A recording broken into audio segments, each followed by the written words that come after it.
result, considering the performance of your team. Incredible, but true. Yeah, true. You're right.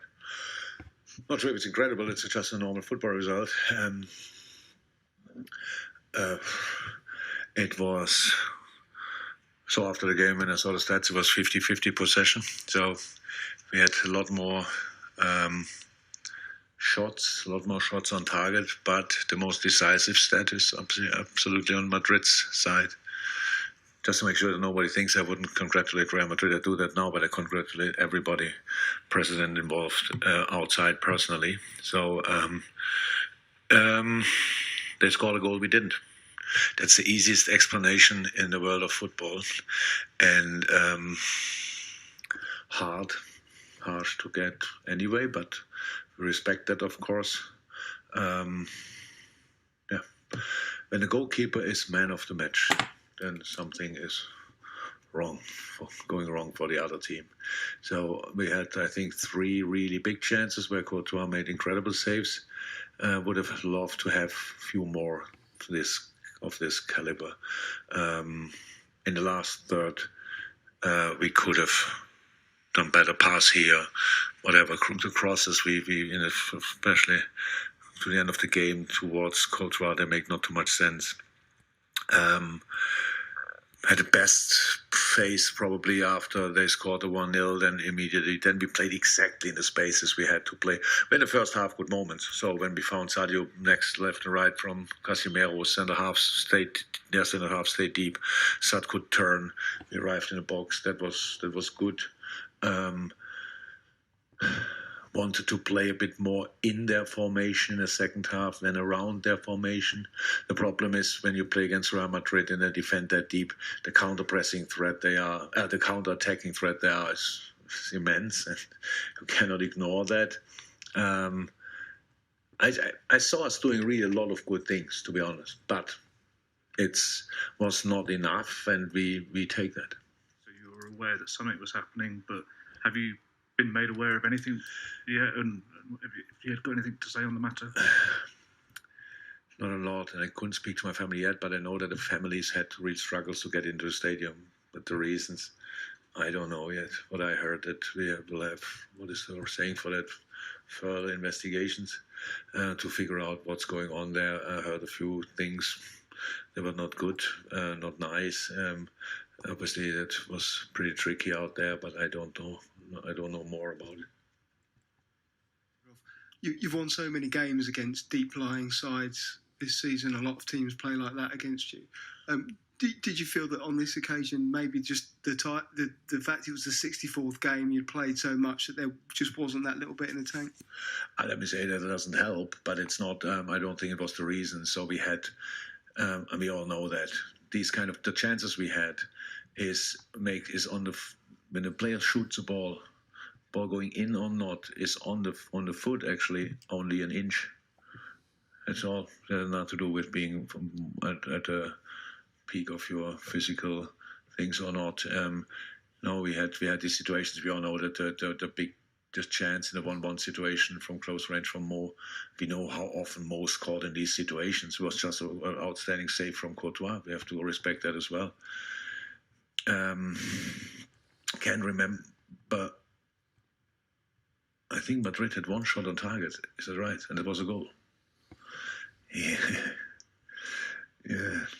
But look, I understand 100% and I respect that 100%. The reason for playing football and having these kind of competition is to win the game. And whatever you do, is as long as it's in the rules, it's allowed and you can do it. So it's completely fine. We had to defend as well in moments, really, and just that we blocked the shots or whatever. We played a good game, but when you lose 1-0, you have to admit it was then not good enough.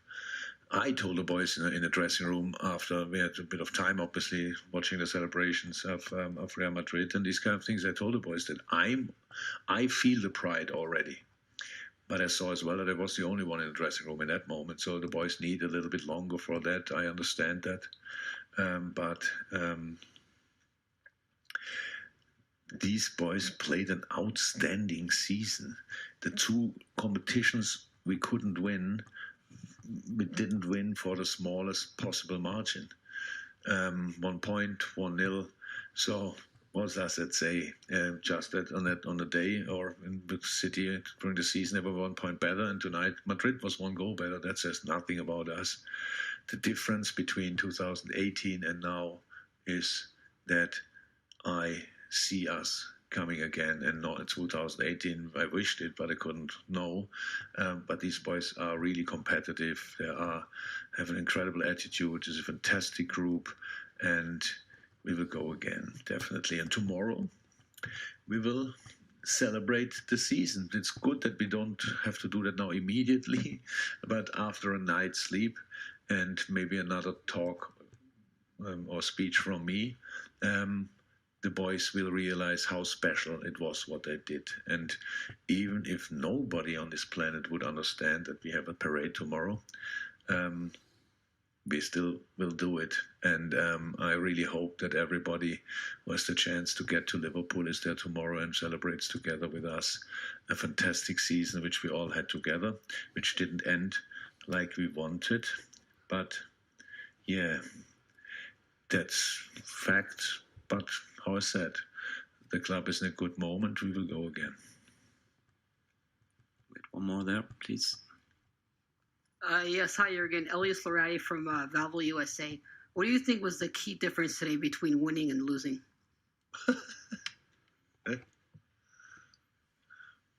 What is the key difference between winning and losing? That's a question. I don't understand it. They scored, we didn't. Or what do you mean? Can you explain it? Because I don't understand it.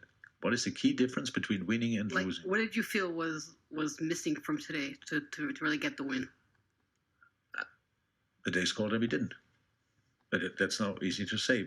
We could have played better football, but Madrid could have played better football, but they didn't. They won anyway. I think Madrid played already a lot of games better. We can now say they played exactly like they have to. Fine. That's how you play a final. But if we didn't want the ball, then we made both in our half, whatever. That's not possible. So again, the stats is 50-50 possession.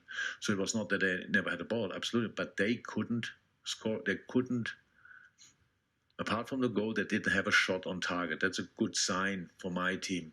We had 9 shots on target. That's really a good number.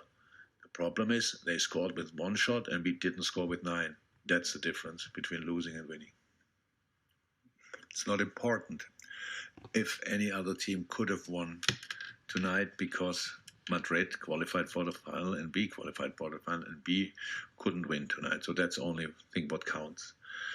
This team of Real Madrid is incredibly experienced, have the most experienced manager in European football, now the most successful as well. But in a football game, in a close football game, and even maybe at a lot of more shots, much more shots. That's it, much more shots than Madrid. It is about scoring, easy. And then the other problem is with 24 shots. How you say? I remember 3 situations where Thibaut Courtois had made really a proper save, a world-class save. And with our quality, we can cause them more problems. So, but that says nothing about Madrid deserved the Champions League trophy. That's how it is. If you lose, you have to think you could have done better. It's normal. So we have to. We think we could have done better. Is it possible at game 63 or 64, whatever, play your absolute best football? I don't know, but I saw a lot of good things. Like my team was full of desire, full of passion. We tried really hard, and you don't get the reward. That's part of the game. It will never change. And what's the reason for that? I don't believe in these kind of things that Madrid is unbeatable in final. They will become a final, believe it. That they will lose a final some day, but it didn't happen tonight. And so I think Real Madrid couldn't care less when that will happen. And then for us, it's not too interesting as well. Thank you. See you.